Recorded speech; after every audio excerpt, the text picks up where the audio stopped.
It's whatever day I uploaded this, guys. I really don't know. It could be Friday, it could be Saturday. Um, Today we are discussing the Wrestle Kingdom that just happened about 48 hours ago. It was a hell of a night. Baptism by fire once again for me, having to stay up for 24 hours watching that show. But yeah, so let's just dive right into it. As always, I'm here joined by my illustrious panel of co-hosts. We have Mike, and we have the goon himself, Christian. Christian will be taking the reins for this one because he actually paid attention to the show. I tuned in and out halfway through because I was on Twitter. But I digress. So yeah, Christian, take it away. Yeah, so we had Wrestle Kingdom 17 back to one night. It's for the last 3 years. It's been January 4th and January 5th, due to the double gold dash type of scenarios they were doing. But now we're back to one night, which I prefer. But yeah, uh, there was there's a lot of. I would like to acknowledge that there was a lot of um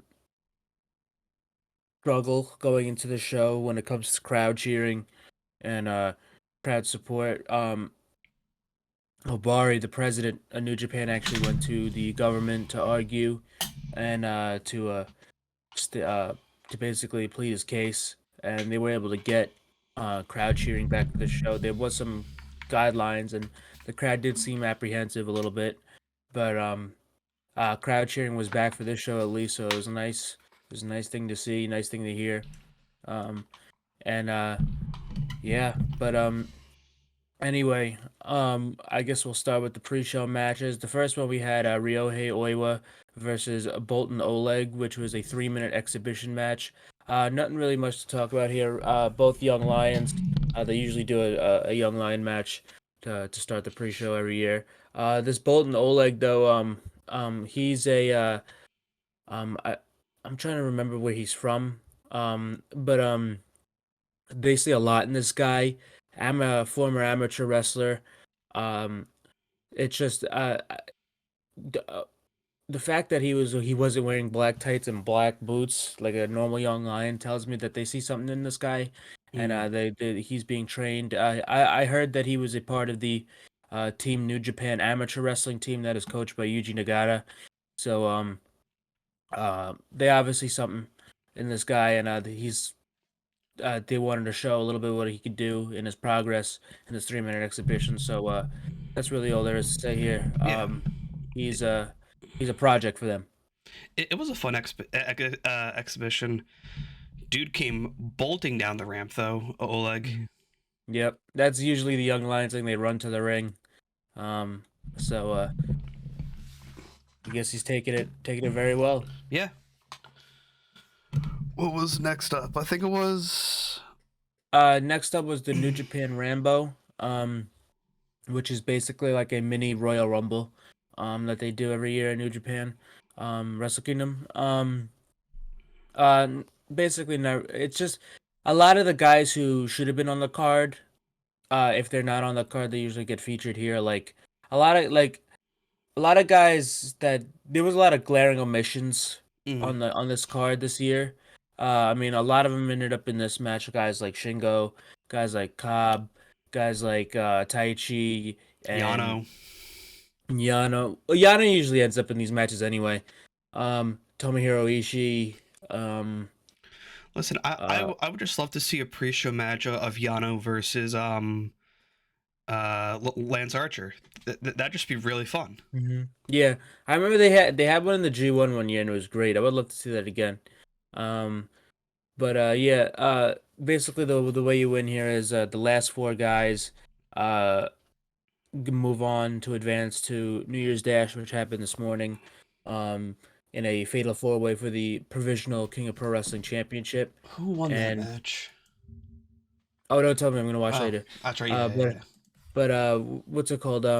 These these usually last year they would end up on the Wrestle Kingdom card, the Fatal Four Way, but since there's no night two, um, they just did a New Year's Dash. So, but the winners of the match ended up being Toriano, per usual, the Great Okan, Show, and why am I forgetting the last one?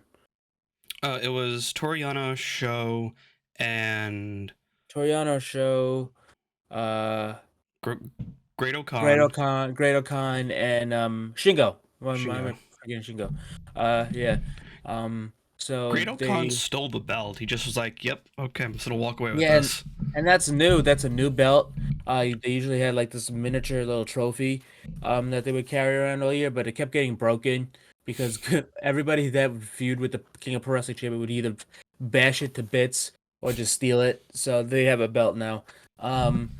But yeah, I actually like the belt. It's cool. It's got a light blue strap, cerulean blue. I really like the color on it. You don't really see belts like that. But yeah. Uh, so after that we had the final pre-show match with it was the Antonio Inoki Memorial match. Um, we had Yuji Nagata, Satoshi Kojima, and Togi Makabe versus Tatsumi Fujinami, Tiger Mask, and Minoru Suzuki. One thing I want to say before the match, even we even get into the match, that they finally, after I don't know how many years, licensed Togi Makabe's fucking theme.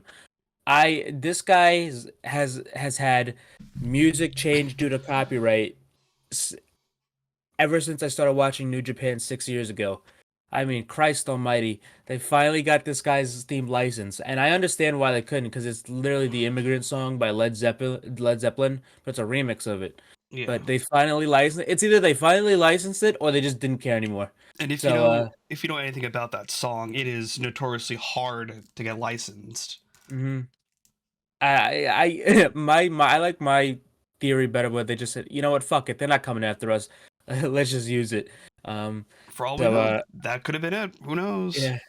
But this was a nice thing. Just an Inoki Memorial match.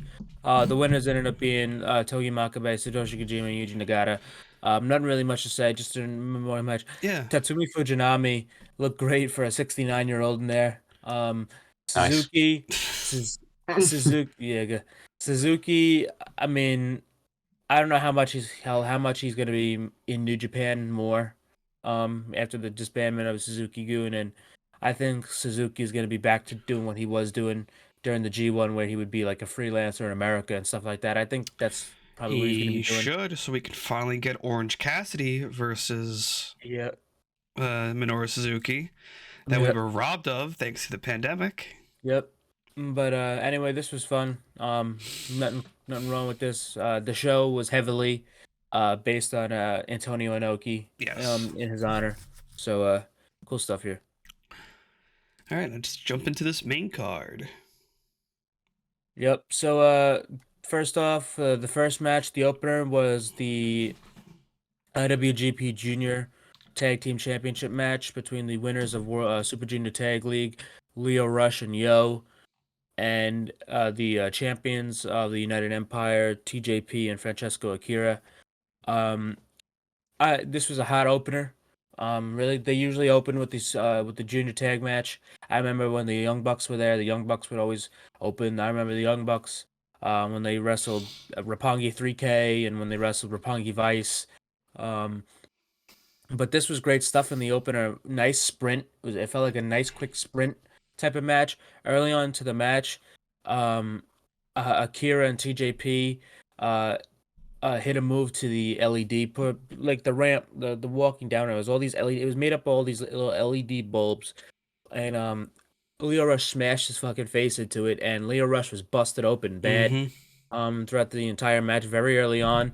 So the entire match, Leo Rush was busted open bad. Basically, the entire like side of his face was all bloody, Going off and that's by the images on Twitter, he cut up his eyebrow, his lip, and his chin. yeah. And that's, I mean, we don't really see that much blood in New Japan anyway. So I guess it was a welcome sight. But he worked his ass off in this match. Mm-hmm. Both teams are really great. I mean, Francesco Akira hasn't even been in New Japan for a total year now, and he's been fantastic. He's really coming to his own as of late. TJP is always solid. Yo, really found his groove with with this new team because Yo felt lost for a while, and Leo Rush. I mean, he's a guy. I mean, finally got his shit together, and um, the guy's a great talent. So I think this is a good spot for him. But um, French or TJP ended up rolling up Yo, and the Catch 22, which is the name of TJP and Francesco Akira's team. They retained their IWGP Junior Tag Championships, and I thought this was a great sprint and a fun match to open the show. Yeah. All right, next up we had the the first ever IWGP Women's Championship match on the show, with the challenger Tam Nakano versus the champion Kyrie. So Oh, one thing I'll say about this match is that this did not get enough time as it should yes. have. It went I think it went 5 minutes. Hmm. Um, I really think that they should have gave them a lot more time. So I agree. Yes, they should have given it more time. But to me, that did not feel like 5 minutes. That felt like it was a perfect match for me. It felt like it was really good. It was one of my favorite matches of the Mhm. night, outside of It one of was the it was mains. Yeah, it was good. It's just I didn't feel like it got out of first gear. Um, like the stuff they did was great because both women are fantastic. But I wish they got maybe like 10 to 15 minutes Yeah, instead, because I mean Kyrie, I mean the girl could work. I mean she just had that fantastic match against Mayu Iwatani at the historic crossover show, and that went about 35, damn near 40 minutes. Um, but I mean the work here was good.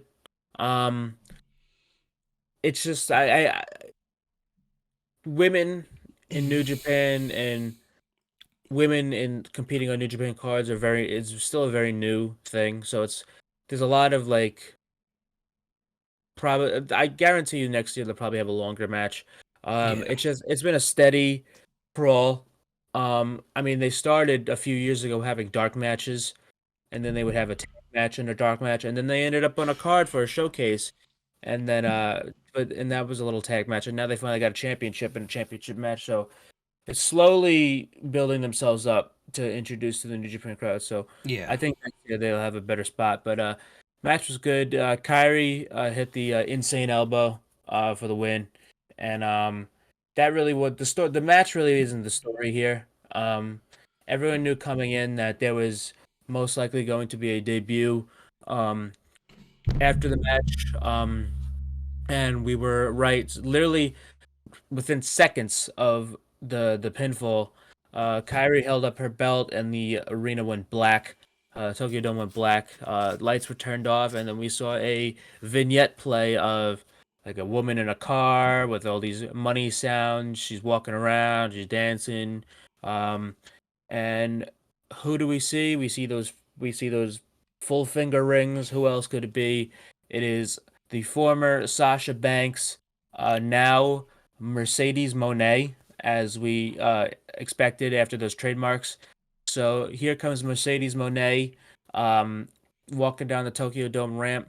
Her hair shot took me by surprise. It's like her blue hair, but she has like orange fire in it.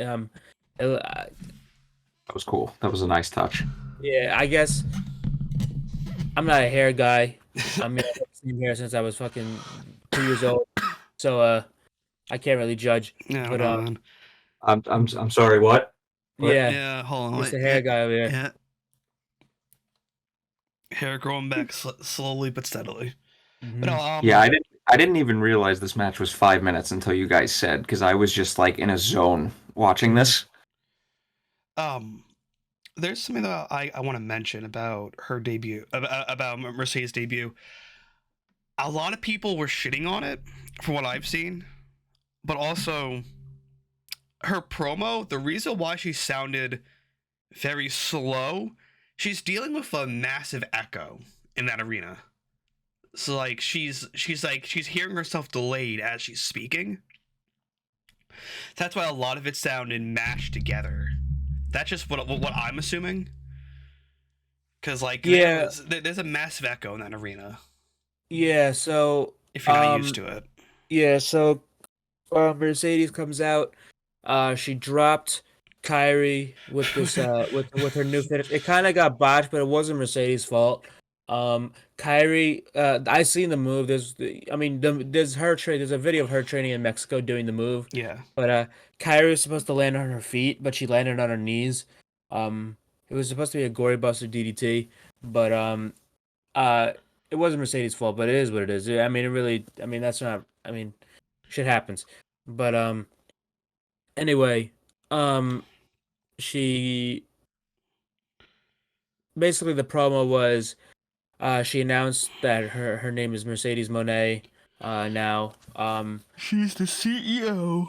the CEO of the Stardom and the New Japan Women's Division. She announced that she's going to wrestle Kyrie for the IWGP Women's Championship at the Battle in the Valley show in San Jose, California.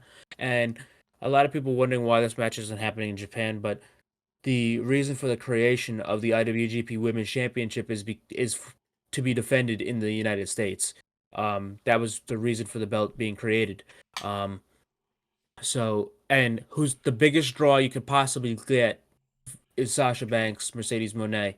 Um, the New Japan fans they pop for her a little bit. But I don't know how much exposure they have to have to her. I mean, if you didn't go It's on, if not a lot from what yeah, I've I mean, seen. it's either if the Japanese fans, some of the Japanese fans that watch WWE, they know her, but if not, they might have seen her if she came up for one of the Japan tours that WWE does, and I'm not sure if she even ever went on one of those tours, but yeah, she's officially in New Japan Stardom. Um, Very excited to see her work in Japan. I know she's been wanting to do this for a long time. She had a great support system in the back. They had, I mean, a lot of her friends were there. Bailey and Naomi came to with and Kalisto and his wife. They came to Japan with Mercedes to support her. There's pictures of them in the back and stuff. FTR obviously is great friends with Bailey and Mercedes. So there's that, and I would do want to make mention of Mercedes' post-match interview, saying that she wants to travel the world. She wants to go on a world tour. And she said she wants to be in Mexico, Japan, everywhere. She wants to show. This looks like it's going to be Mercedes' year to do what she wants outside of WWE. Go anywhere she wants. So I'm very excited to see this run because the woman's body work speaks for itself. She's one of the greatest female wrestlers that's ever lived, Hmm. and she's legitimately fantastic. So I can't wait to see what she can do here. I agree. Yeah, this is going to be really interesting to see Hmm. where she goes and stuff like that. Hmm. All right. Next up, we had the IWGP Tag Team Championship match, the Heavyweight Tag Team Championships. We had the winners of World Tag League, Bishamon, Yoshihashi, and Hiroki Goto versus the tag champions, Dax Harwood and Cash Wheeler, FTR. And this was a fantastic match. Oh yeah. This match was real good. Really great tag team match in the Tokyo Dome. Um, it was said on commentary that Cash Wheeler didn't get in until the show, like basically a little bit before the show started. So that he really cut it close, but due to travel delays and weather and stuff like that. But the match is fantastic. Great stuff here from both teams. Oh yeah. Um, Bishamon, they're really coming into their own as a real tag team instead of like just two singles guys being put together. But they're really good, and they need to. And as Kevin Kelly ranted at the end, they need to be in the conversation for one of the best tag teams in the world because they're fucking great. Goto and Yoshihashi, I mean, they've been great for a long time, and I'm fine. I'm glad they're finally getting the recognition. But FTR here, they worked their ass off. Obviously, best one of the best tag teams in the world. The match, I love the sequence at the end where they hit Dax had a pile driver and then they went for the spike pile driver and that they kept breaking it up. They hit the big rig and the near fall with the save. It just great stuff here. Finish ended up being a Shoto from B Shimon, and they pinned FTR. They pinned Dax Harwood for the win, and now FTR are beltless. They've lost their They're they've lost their IWGP tag titles. They've lost their AAA Mega tag titles. They lost their Ring of Honor. the Ring of Honor tag titles. They lost their title match against the Acclaim for the AEW tag titles. So I they're beltless. I think it's a sign of the time because their contract is up in April, so we might get Bucks and them three just to close out their run in AEW, but I think the writing's on the wall. They're returning back to WWE by like Maybe I by at least that's the thing. like May or June. I think if they do, I don't think it's going to be immediately because they have gone on record saying they love the Indies and they really want to do an indie run. Mm, So if they do leave, they even said like they want to take a year off of like major companies and just do indie, like an indie shot. mm. But if they do, I mean, if they leave AEW and they just do a year worth of indies, I have no problem with that. That'd be sick. I There mean, there's one spot I want to talk about in this match though, before I forget. mhm. Where I think it was Yoshi almost broke his fucking leg on the guardrail Yeah. from the suplex. Hmm. That was I was like, oh, please tell me he didn't shatter anything right there. Yeah. That sucked. Hmm. I mean, Yoshihashi hasn't had the best of luck. Yeah, from what you told me His when career. he tripped and Yeah. bashed his face at that one time. That was the fucking most unfortunate shit I've ever heard. So if you don't know, the night that Jay White turned on Okada in Chaos and Gato turned on Okada and really turned heel, the first night they turned, Yoshihashi came down to make the save for Okada. He tripped and fell. Basically, what happened with Titus O'Neil at the basically happened But a with lot Yoshihashi. worse. But instead of sliding under the ring and have it being a funny moment, Yoshihashi tripped and bashed his face on the ring apron and Ooh. was concussed and his was completely busted open and bloody, making the save for Okada. And the entire crowd laughed. And New Japan tried to edit it and stuff like that. It just the damage was done. But he's had an unfortunate career. But literally, it took Zack Sabre Jr. Made a joke saying it took the pandemic for Yoshihashi to become great. So we're gonna need fucking Armageddon to happen if this guy wins the championship. But Hmm. no, he's really come into his own. He's one of the most improved guys I've ever seen in New Japan. He's legitimately a fantastic wrestler. I love Yoshihashi. But yeah, great stuff in this match here, and Bishamon are your new tag champs. Mm. Yeah, and yet another great match from FTR, man. They've Oh, been yeah. on a friggin' run. Yep. I'm gonna be sad when they're not in AEW in a few months. Yeah. Um. That's if they don't resign. Keep that in Yeah, mind. that's true. I I'll I'll keep my optimism up, unlike the Jets. But okay, yeah, moving on. Next up, we had the inaugural IWGP. Is it IW? No, It's okay. So it's the New Japan World Television Championship. the The most inaugural New. ugliest fucking belt I've ever seen. Oh my god. This So was pretty bad. The belt. I uh, it's a curious design. I know they want to do the New Japan World logo and it'll be like a TV or a video screen, something like but the that. But side plates are garbage. It's gonna grow on me like the Universal title grew on me. That But never grew on me. it grew on me as time because Kevin Owens held it and I was like, yeah, this looks pretty cool now. I loved the red and black belt, but then Yes. they fucking changed it to the blue one. Now I don't like it. But I this belt just looks so bad. Um Yeah, but After the match, he couldn't even. yeah, because it's so You know, new. in the yeah, back. It's Yeah, so new. and he was yeah, trying to. It was just a lost cause. yeah. Anyway, so we had the New Japan World inaugural New Japan World Television Championship tournament final, to crown the inaugural champion with Ren Narita versus Zack Sabre Jr. But anyway, the match. I mean, every TV. This is one stipulation I really love about the TV title is that every match it has a 15-minute time limit, so it's always guaranteed to be a quick sprint type of match and with a lot of urgency. Um, in the match, which we saw here, is a very technical match between Ren Narita and Zack Sabre Jr. Wouldn't have it any other way with Zack, but Ren, I mean, he keeps showing how he's basically the reincarnation and the second coming of Katsuyori Shibata. Um, I mean, Shibata helped train him. But I mean, Christ Almighty, Ren Narita is to a T, Shibata.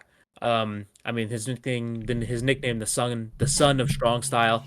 It's really cool. But this was a great match. I love the psychology where Zack basically the entire match worked Narita's arm, and that played into the finish where I love Zack's finishes like this. I love, love, love. I remember in the G1 he had a run where he beat Shingo, he beat Naito, he beat Ibushi, and he beat Great Okan in a string of 4 matches. And it was just with quick submissions out of nowhere. So the finish of the match came where Ren Narita basically put him in an abdominal stretch. He fell backwards. Zack transitioned to an armbar, and immediately Ren Narita was tapping out. I love Zack's finishes like that because it's so realistic. That's it. Zack is the only person I see who can put you in these ungodly types of fucking moves. You know, he looks like a pretzel. He looks like a squid. That's Wrapping even you what up. they call them. They call them Yeah. a squid on commentary. Yeah, it's. I mean, the guy is a phenom when it comes to technical wrestling. But he taps out Ren Narita to become the inaugural New Japan Television Champion. After the match, Shane Haste and Mikey Nichols come out of TMDK. TMDK stands for the Mighty Don't Kneel. The members of the group consist of Shane Haste, Nike Nichols, and Bad Dude Tito. They just lost their leader, in Jonah, as he just went back to WWE. Just real quick, speaking of Jonah, after that match, he tweeted out ZSJ TMDK. This has always been the plan. Yeah, sure it has. Anyway, It has always been the plan up until Suzuki-gun broke. There we go. no, it's always been the plan until Triple H came calling. But anyway, what's it called? So they come out, they present Zack Sabre Jr. with a TMDK T-shirt. These guys do have history together. They have teamed in the past. But Zack takes the T-shirt, and since Suzuki-gun is gone, there's a bunch of guys without a faction, and Zack Sabre Jr. is one of them. And Zack puts on the T-shirt, he puts on his belt, and he joins Team DK. And he was sitting down with Shane and Mikey. He's like, "I'm the leader, right? I'm the leader." And he's like, and they're like, "Yeah, yeah, yeah." So Zack Sabre Jr. is now the leader of Team DK, which I am Jesus. ecstatic about because Zack is so good. I'm so happy that Zack finally has his own faction to lead. Because now that means he's going to be in top spots now. Because look what happened with Ospreay once he got a faction. Once he became a Yeah. leader of a faction. So I'm Yeah. very excited that Zack is finally becoming a leader of his own faction. They just added a new member kind of on the New Japan New Year's Dash show, which it's kind of not a new member. It's Ryohei Oiwa, which has been basically Zack's personal young lion. He's been dressing him up in his clothing to like fool evil and stuff like that. He's been using him as a toy, and he's like, all right, so he basically he's gonna take Oiwa in as his minion. But yeah. So Zack joins Team DK and is now the leader, and I really like that decision. And that's the first of the Suzuki-gun guys to go to a new faction. Yeah. What was next? Next up, we had the never open weight title match between the challenger Tama Tonga and the champion Carl Anderson from WWE. So a lot of forbidden. I mean, we had WWE talent on this show. Great So, match. Finish. I want to not know. so good. I'm very curious on whose fault that was. Yeah, it was a weird finish, but the match itself was good. Carl, Gonzalo said great thing. So he said that Carl Anderson in the beginning was wrestling like somebody said his paycheck was late and it wasn't coming in.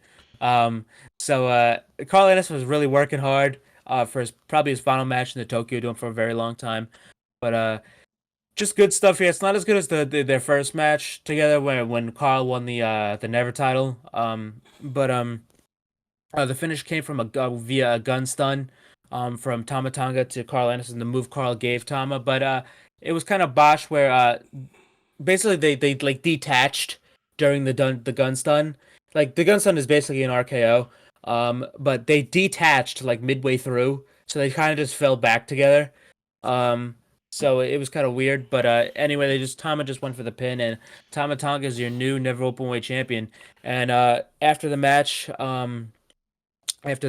in the back, Tama was celebrating with Hikuleo, Jado, and his son, um, Tama's little boy. And Carl Anderson walked up, gave congrats to Tama. They shared a beer, they shared a hug and a handshake. Everybody's cooled. So that was a nice little moment in the Yeah. back. But that was really all she wrote for that match. Next up, we had Keiji Muto's last match in New Japan. He's had his last match with the Great Muta, and now it's his last match as Keiji Muto. So we had Keiji Muto, Hiroshi Tanahashi, and Shota Umino versus Shoulda. the Shooter, the Roughneck, versus Tetsuya Naito, Sanada, and Bushi. I really like the beginning of the match where they had Sanada and Keiji Muto start, because if you didn't know, Sanada was trained by Keiji Muto when Sanada was in All Japan Pro Wrestling, and he's basically Muto's protege. I mean, Sonata's finished. The Muto moonsault is the Muto moonsault. Um, so it's he's adopted that. So it was really cool to see them two together. I mean, I've known about how he was his protege for a while, but I've never seen them in the ring together. So it was a really cool moment to see that. But I mean, this is not the biggest stuff Naito and Tanahashi have done on Wrestle Kingdom cards, but it was a nice thing for Keiji Muto's last match. I mean, he's having his final match next month in the Tokyo Dome again in Pro Wrestling Noah. He's going to be teaming with Sting and Darby Allin for that match. So that'll be pretty cool. But this is the last New Japan match, and it was just good stuff here. There's not really much to talk about. Just a great match, and the only really story here is that the person who scored the winning fall was Shota. So Shota Umino got the full. That just tells you how much they see in him, and it was really cool. The team itself was cool. It was like the past and Keiji Muto, the present Tanahashi, and the future with Shota. So it was a really cool moment for Keiji Muto, and good stuff here. Yeah, it really was. This was fun. So next up, we had the IWGP Junior Heavyweight Championship Fatal 4-Way match with the challengers Master Wato, El Desperado, Hiromu Takahashi, who is the winner of the Best of the Super Juniors, and the champion Taiji Ishimori. This was a fantastic match. Oh This was yes. a great match. All these guys brung it here. Especially, I want to give credit to Master Wato. Master Wato really brought it in this match. He was not even supposed to be in this match. It was supposed to be Kushida's spot, but he went down with hand, foot, and mouth disease. But Master Wato got this spot, and he didn't make. He did. He did. I mean, he made the best of it. He was fantastic in this match. He really showed out. The guy is goofy. He's basically people call him the new Yoshihashi, but the guy is fantastic in the ring. But El Desperado looked great. It's his first. I believe it's his first match out of Suzuki-gun, so I think he'll be snatched up by a faction, in due time.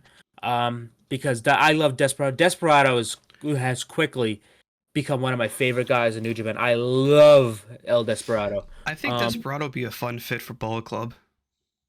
I was thinking about where he could land.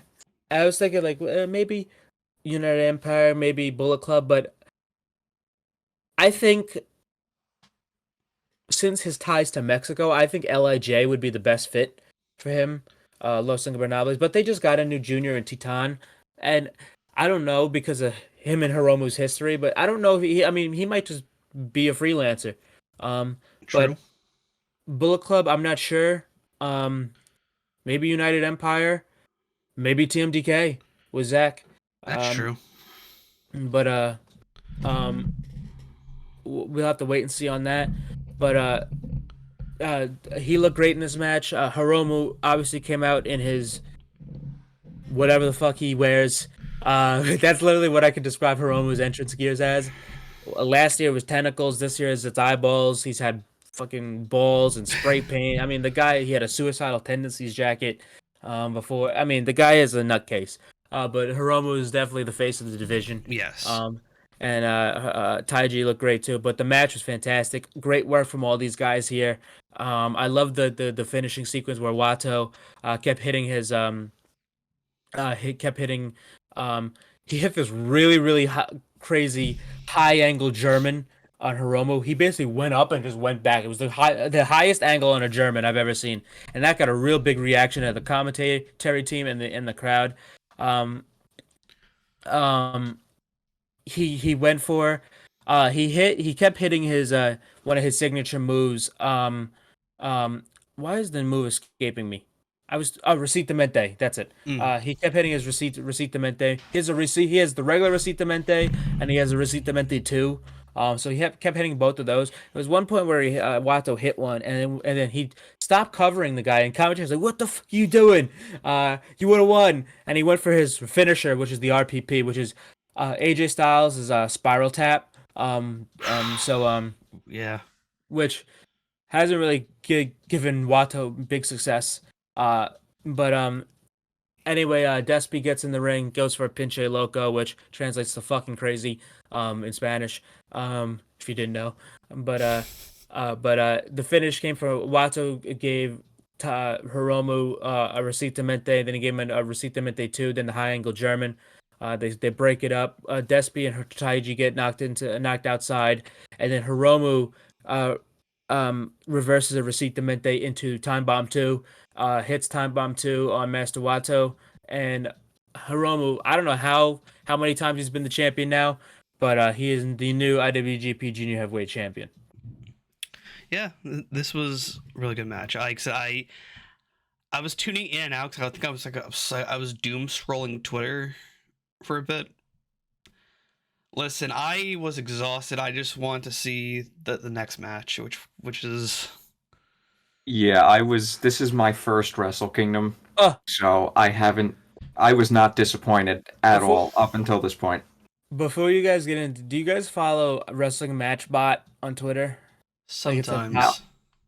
well, they just put up a thing that just stoked they just sparked my interest. It's a bot that just all these different matches, all these different places. This is the G1 Takeshita versus Tanahashi. Let's get that happening. Let's make that happen this year. Get Takeshita in the G1. But anyway, hold on. Just hold on. Some of their matches that So, they put together are fucking like absurd. I just need a drink here before we get. Yeah, so before we move on to this next match, Christian is gonna go absolutely off, and for good reason. Yeah, it's just Okay, you know what? Now that you guys are both drinking something, let me get my drink out and Salud. cheers. Salud. Yes, Okay. so like I said, first Wrestle Kingdom for me. Very good up until this point.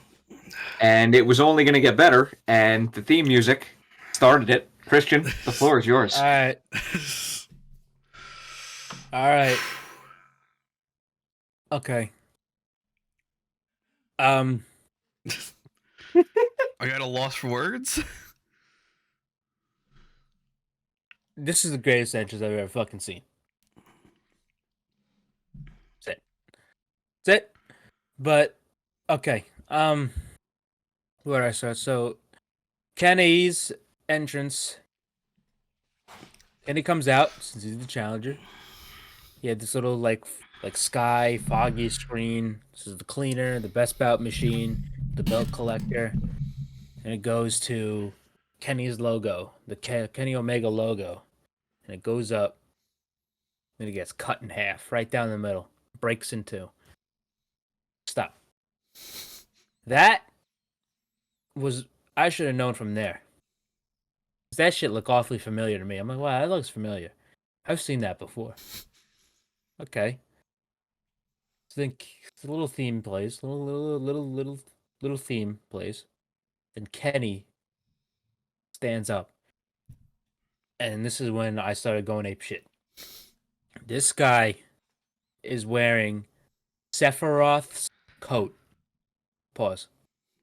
Sephiroth is a character from the video game Final Fantasy VII. Sephiroth is regarded as the greatest villain in video game history. Sephiroth is my favorite character in anything ever. Movies, TV shows. I like this guy better than Tony fucking Soprano.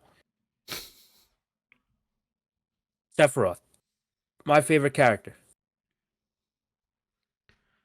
Sephiroth is the one-winged angel. That's where Kenny got it from. Kenny took the one-winged angel stuff from Sephiroth. Sephiroth's theme is one-winged angel. Sephiroth is not a guy you want to fuck with. If regarded, I mean, Sephiroth, I mean, just let's back up to the Kenny's logo getting cut in half. That was a reference to Sephiroth Smash Bros. Trailer where Sephiroth cut Gleam in half, the final boss of that game, in one shot, and the thing split in two, and that's how Sephiroth was revealed. When Sephiroth, I mean, I have my reaction to Sephiroth being announced in Smash Bros.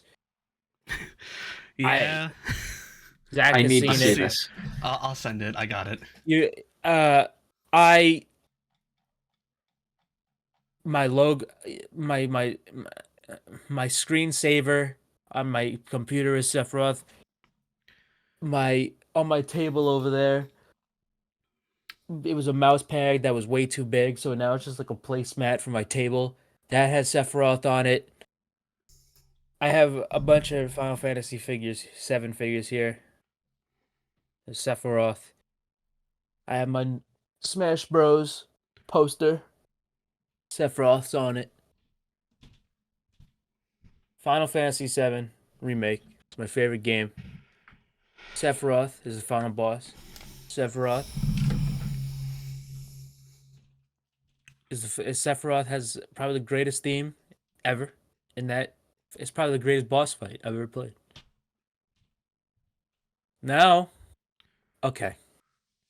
So this fucking guy, my favorite wrestler, it could have been anybody. My favorite wrestler, Kenneth Omega. He gets up, he's standing there in Sephiroth. I'm already like, holy shit, he's gonna come out the Devil Sky with Sephiroth's coat on? Fuck. How can he top his hopes and dreams Undertale entrance from back at Wrestle Kingdom 13? How could he do it? Also, what does this fucking guy do? his Megalovania entrance. Yeah, as Sans for Halloween episode of AEW Dynamite. What the fuck does this guy do? He sticks out his arm. The Titantron shows the fucking wing, the one wing, and all I hear is dun dun dun. And I went. I wish my mom got the security camera footage from my house. So you didn't get it? It didn't pick up, and I'm pissed. Ah, I was fucked up. But anyway, let's just say my entire house was woken up. I couldn't I'm very good about being quiet. But this was too much. This was way too much for me. At fucking 6 a.m. I started fucking screaming. I was in disbelief. I couldn't fucking believe what I was seeing. This guy, Kenny Omega, is coming out to One-Winged Angel from Final Fantasy VII Remake. Not Advent Children, not the original game, from Remake, which just came out in 2020. It's the newest version of One-Winged Angel. It's called One-Winged Angel Rebirth. Mm. Okay. Now the legacy of this song. This is regarded as the greatest boss and final boss theme in gaming. When you hear this theme, it's usually the hardest fucking things in gaming ever. you know that shit is about to go down. Yeah. If you hear this song, it's shit has hit the fan. Also, One Winged Angel is a notoriously hard song to acquire anywhere. You don't get this song easy. Smash Bros didn't get this version of this song. They got 2 One Winged Angels. They got one from Advent Children and the original. They did not get the one for Remake. They did not get Rebirth. If Nintendo didn't get fucking remake. How the fuck did Kenny Omega get it? No, But Kenny's buddy with a lot of game that's what I'm saying. developers. So Hey, he's the god of pro Kenny- wrestling. Kenny, a few months ago, visited Square Enix's office. That's Kenny- right. Oh shit. Kenny was given Crisis Core, the Crisis Core remaster early. I should have known. From there, I'm like, all right, they're gonna let him do something. They let this guy use the Final Fantasy VII remake version of One Winged Angel for this guy's entrance. At this point I am going absolutely. I'm jumping. I'm screaming. I'm out of breath. I'm like, how did this happen? I've been listening to One Winged Angel before and just envisioning an entrance of like a wrestling One Winged Angel entrance of Kenny, and he fucking did it. He did it. How did? But all right. Anyway, the wing goes away, and then here comes the fire, which is a callback and a reference to the Nibelheim incident, which is the most iconic and most and basically probably the second most iconic and coolest moment in Final Fantasy VII. Basically, no spoilers, but Sephiroth finds out a piece of information and is not happy. So he burns down an entire village and kills everybody.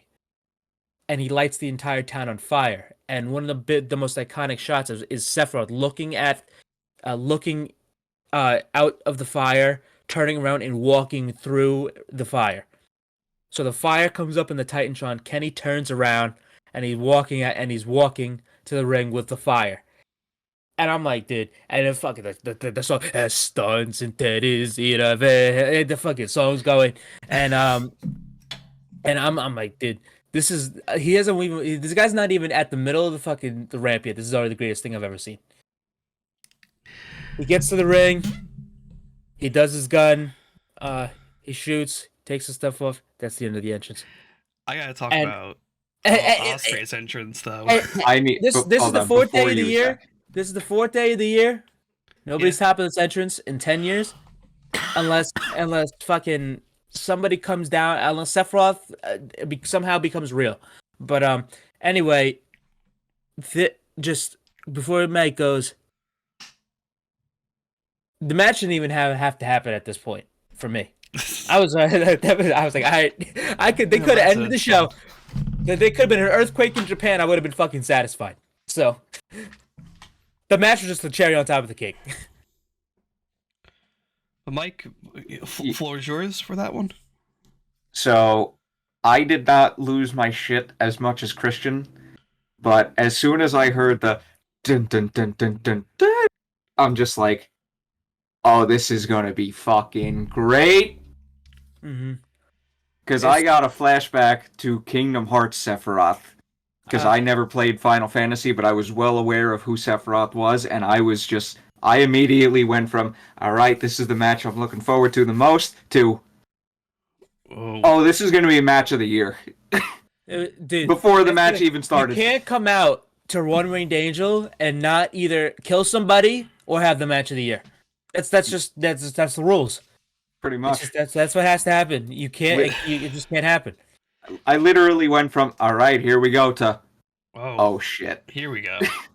So, oh shit. I can't wait until my Sephiroth amiibo comes that I have on pre-order. I bought 3 of them. Jesus. So, now on to Will Ospreay's entrance. It's been known in the group chat I like Elevated a lot, but also I do enjoy Zenith of God. Like, both beautiful entrances, but I've been known in the group chat to defend Elevated as my favorite theme, because it's also the only one available on Spotify. Mm-hmm. So, Will Ospreay is coming out, then you hear a piano, and I'm like, okay. Then you hear a very notable rhythm, and it's Elevated, and I'm like, oh, this is nice. He's doing a bit of an homage.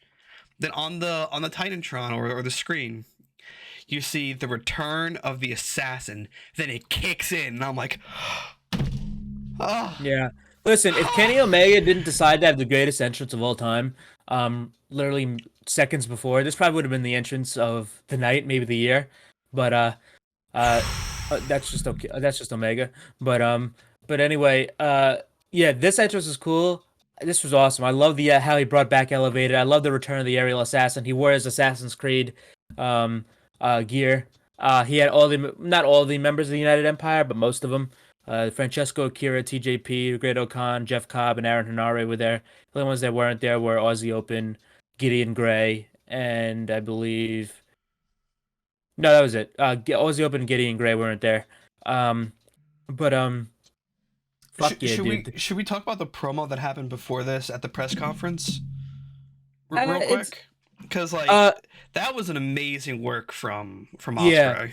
The press conference was good. If you haven't seen it, go watch the press conference. The promos between Ospreay and Omega, great stuff. How Ospreay was talking about how I had to watch my friend's funeral through an iPad. I had to sit in a fucking hotel room for 14 days, not seeing daylight, just to wrestle in front of no cheering. So don't tell me you don't know what the fuck I've been through. So that was basically the basis of his thing. But great promo. And even after after this match, the backstage promos here were fantastic. I need to watch those. Yeah, especially Jay White's, which shocker.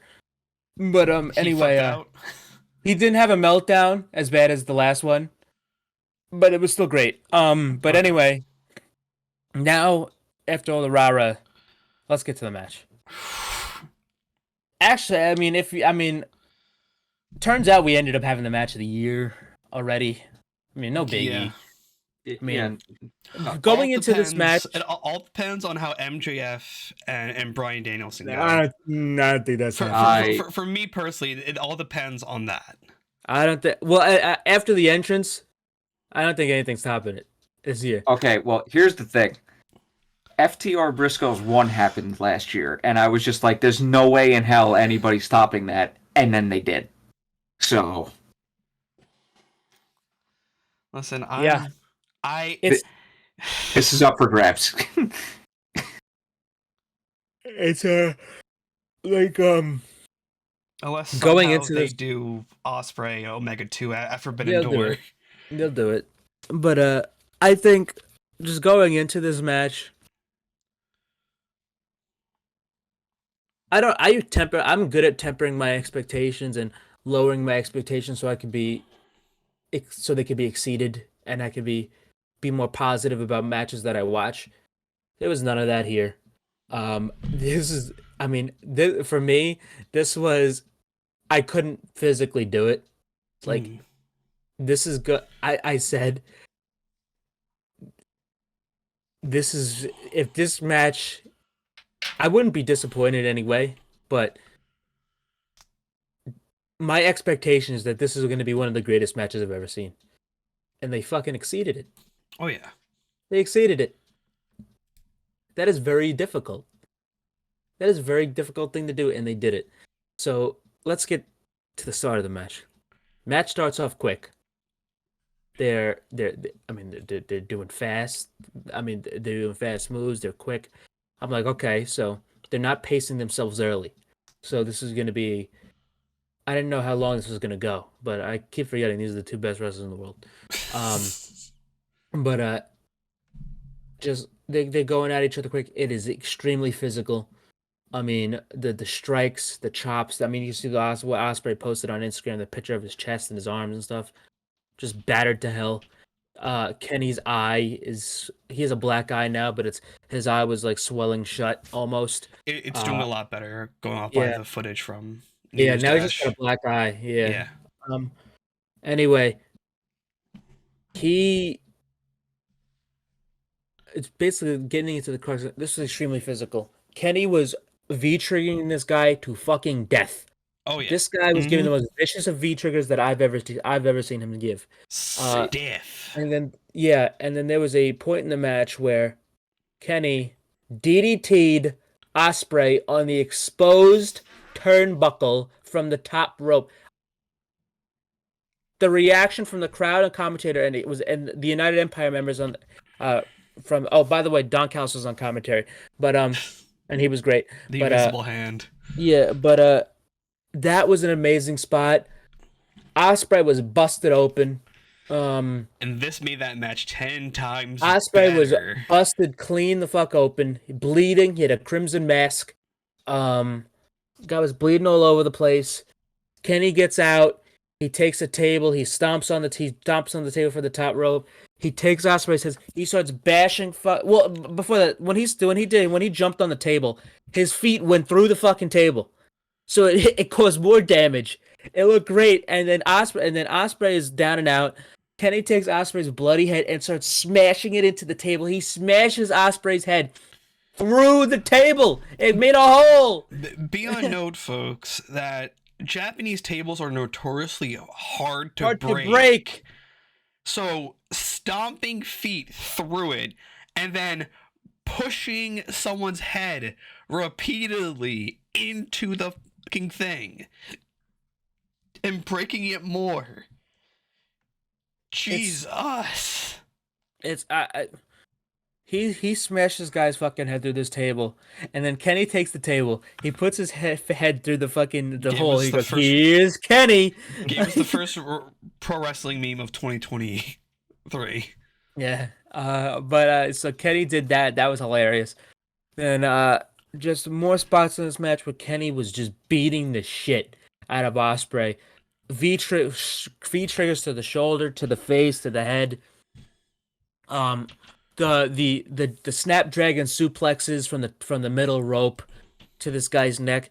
Ospreay finally got a second wind where he was coming at Omega. He hit him with hidden blades, which was amazing. He hit him with the cheeky Nando's kick. I mean, it was just an amazing sequence. But Kenny got the best of him. Kenny got his arms for the Kamagoye. This was the finish of this match. Kenny got this guy's arms for the Kamagoye. Well, actually, before that, there was a great near fall where Ospreay hit a Styles Clash to Omega, which was a great spot. But then Kenny fought back. Kenny got his arms for the Kamagoye, which is who other than Kota Ibushi's move. Kenny hits the Kamagoye. He gets him up for one of the best one-winged angels I've ever seen. Kenny fucking nailed this guy with the one-winged angel. No one kicks out of the one-winged angel. Kenny Omega defeats Will Ospreay and is your new IWGP United States champion for a second time. Fucking surprised me. I did not expect. I was so surprised. I thought Ospreay was. I actually thought with that one-winged angel, Ospreay was gonna kick out and then have like another second win, hit the hidden blade, pick him up for the Stormbreaker, and win. I thought that was going to be like the sequence finish. But now watch that be a sequence finish in the future. But yeah, I was so surprised. I did not expect Ospreay to lose here. I thought, because he said, if you're not going to give me that torch, I'm going to fucking take it from you. And Kenny still holds that torch. Ospreay couldn't get it from him. Forbidden Door? Possibly. Yeah, I think it could. That's a possibility. Very strong possibility. Or this match was just fucking great. So expect Ospreay to be in the States within like the coming months. So Kenny, I mean, we should have known he was winning after the fucking entrance. True. No one comes out to one-winged angel and loses. That just doesn't happen. But just possible. But anyway, Kenny is the new IWGP United States champion. That means this guy's gonna be in New Japan more. And I doubt Tony Khan wants Kenny to be going back and forth all the time. So I don't think he's gonna be a regular. I think he'll be defending it on AEW. Yeah. I think he'll defend it on Strong. I think he'll defend it on Big New. I think he'll defend it on the Battle in the Valley show. So that's probably where we'll get Omega and Ospreay too. I don't think so. Really? I really don't think so. I think I think Kenny will have like maybe 2 or 3 opponents. And then they'll do that match again. Because if you think about it, they already have their draw for that show. They have Mercedes' first match. True. And I think you could sell out a big arena with the appeal of Omega Osprey too. So I think they should save it, just business wise. Um, and if that's Forbidden Door, I think that would be a great spot to do it. But anyway, this is I don't know how this is the match of the year already, and we're gonna be talking about this in December. And I mean, Christ Almighty, what can I say? Since I started watching wrestling in 2011, February of 2011. I mean, this is hands down like a top 2, top 3 singles match I've ever seen live. Yep. I mean, I knew these guys were going to go out there and kill it, but dear Lord, like, this was phenomenal. Yeah, it's like this was another like kind of like history defining match. Like there's going to be relapsed fans who find this match and go like, wow, there's more things outside of the product that I watch. Cuz that's how it was for me watching Omega and Okada. Mm-hmm. When I saw that match I was like, so there's more. Yep. There's better things out there than just the crap I've been funneled for the past so many years. So this is going to be one of those matches that's going to bring someone back and open someone's eyes to more pro wrestling outside of their norm. Because I really wish I would have watched New Japan as soon as I stopped watching WWE, but I just didn't know. Man, it happens. You know now, and that's all that matters. Yeah, and thankfully, New Japan World allows password sharing. So enjoy, Mike, as long as I have it. Zach. I know, for forever in debt. Literally. No, but yeah, this was just an amazing main event. It's definitely going to be talked about at the end of the year this year, and we just started. Like, AEW and New Japan are giving us like a bunch of match of the year contenders, and the year just started. Because we also have Takeshita and Bryan coming up next week. It's welcome to Wrestle Kingdom. Yeah, that's all I gotta say. And that wasn't the main event, by the way. No. Main event time. It was the IWGP World Heavyweight Championship. They considered it a double main event, which I agree. But I really feel bad for these guys that they had to follow that. I really would have put Ospreay and Omega as the main event, but I know with the year of Inoki passing, I don't know, they really couldn't do that. But we had the IWGP World Heavyweight Championship match between the challenger, the winner of the G1, Kazuchika Okada, versus the IWGP World Heavyweight Champion, Switchblade Jay White. And listen, this match was no slouch either. This match was a fantastic. Hell of a main event. These guys brought it. These guys, I mean, after being exhausted from the last match and saying I feel bad for these guys because no one can really top that, which, I mean, they obviously couldn't top that, but they had me on my edge of my seat by the end of this match, and that's a credit. That's a testament to the talents of Okada and Jay White as two of the best professional wrestlers in the world. Both guys were fantastic in this match. It started slow, but it picked up near the end. That's a lot of how Okada's matches are built. I believe this is their 6th match together. I think they were 4-1 going into this. Now they're 5-1. I meant 5-2. Wait, no, 4-2. Excuse me, 4-2. Third time's a charm. Yeah, but this was great stuff here from both guys. With the the 50th anniversary of the year of Inoki's passing, I think the winner really wasn't in doubt. I was really suspecting an Okada win here, and that's what we got. But the match was fantastic. The match was great. It's still worth going out of your way to watch. Just watch this before you watch Omega and Ospreay. But yeah. I made the smart decision as soon as I watched Ospreay and Omega yesterday. I was just like, no, I got to take it because I had to reset before Dynamite, or else I would have been like dead. Mm-hmm. And I watched Jay White and Okada right before we got on this call. Nice. So, but match fantastic great. stuff. all black Okada, all white Jay White. That's something you don't really see, which is cool. But the match was great. I love the reversal spot where uh Jay tried to go for a Rainmaker, and then it got reversed and Okada hit Jay with with the Blade Runner, which I Yes. thought was great. Okada did kick out of Jay White's Blade Runner. I think he's the second only person to do that, besides Ibushi.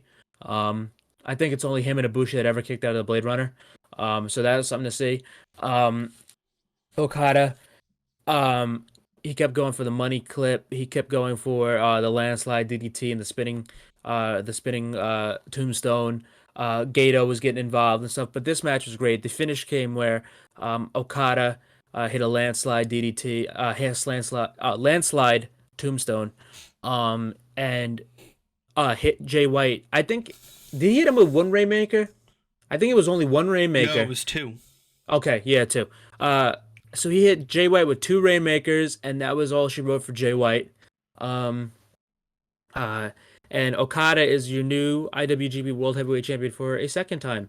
World Champion, not just heavyweight, because it's like technically a new title.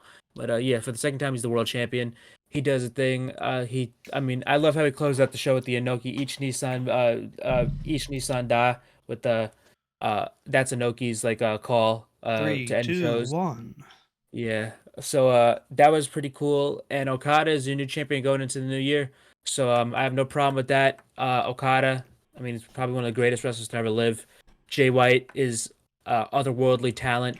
I mean, his post-match comments, go watch that for yourself because the guy was he cut another like 15-minute fantastic fucking promo.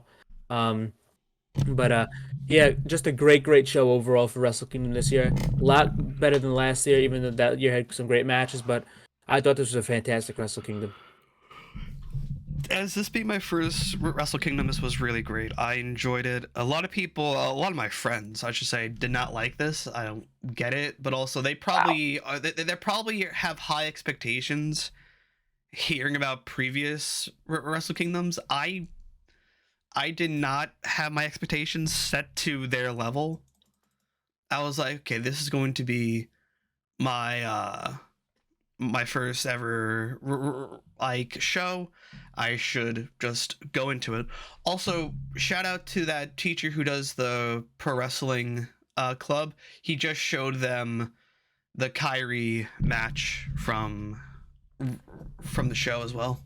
That's awesome because he wanted to show them the debut of Mercedes Monet.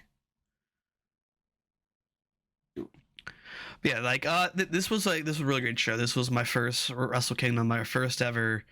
Actually, no, this was my third ever um all nighter I've ever done. Nice. Nice. Not Oh, nice. I hated I'm it. still recovering. I legit like as soon as that pinfall happened with Okada, I popped a 2 melatonin, waited until the after match promo, and then I passed out. Didn't wake up till 2 o'clock. Oof. But anyway, just great stuff here from Wrestle Kingdom 17. Very excited to see what goes on in the new year with Okada and Hiromu as their champions. Well, No, I'm still here. Okay. With Okada and Hiromu as the champions, it's a possibility of getting Hiromu Takahashi versus Kazuchika Okada at the anniversary show. So that's very appetizing because at the anniversary show, it's always the junior champion versus the heavyweight champion. So I'm very excited to see if we get Hiromu versus Okada. So great stuff here from Wrestle Kingdom. Yes. Go watch Ospreay versus Okada. Yes. Hello. Go watch Ospreay versus Okada from last year in the G1. But no, go watch Ospreay versus Omega. Unbelievable match. Yeah, it's probably already on Daily Motion, so you could easily find it, folks. That's how I found Okada and Omega. Oh, I just got to do that for that. Fix that. Sorry about Editing that. issues. All good. But yeah, this was just like so. This was really great. This was another baptism by fire for me. Will I probably watch the this year's next year's just Wrestle Kingdom live, pending on work schedules and everything. If I'm not working around that time, but yeah. And that will pretty much just do it. There's no rest of the week for here. You can watch our live stream from Wednesday.